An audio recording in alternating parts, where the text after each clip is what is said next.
Did you play in those under-19 grand finals that was it 86 or 87 where you had the really good punch-ups with Richmond? Yeah, that was 1986. It was a big stink.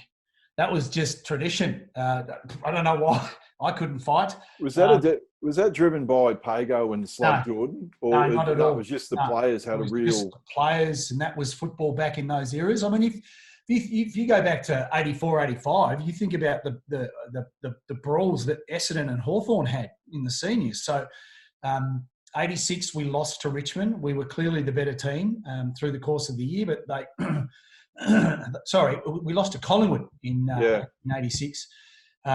And we defeated Richmond in 1987. But that was the way that football was played. It was an aggressive game of football, and was not uncommon for there to be all-in brawls. I wouldn't advocate that now, but that's just the way that footy was played back then.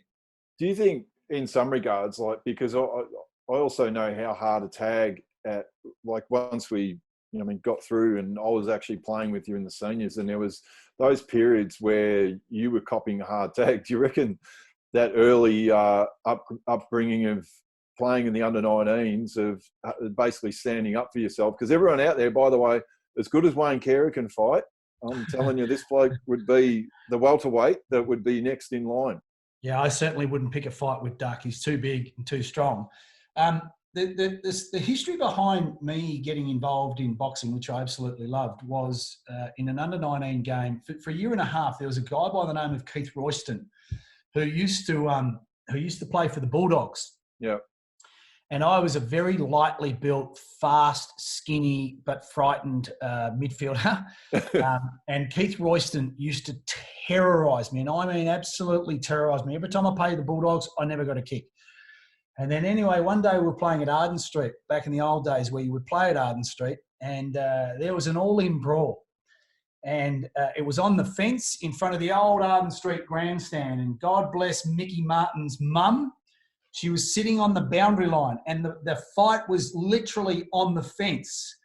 And Keithy Royston was just giving me an awful hiding. And next minute, you could just hear Mick's mum yell out, "Don't hit my players." And next minute, she's got her handbag, leaned over the fence and whacked Keithy Royston on the head.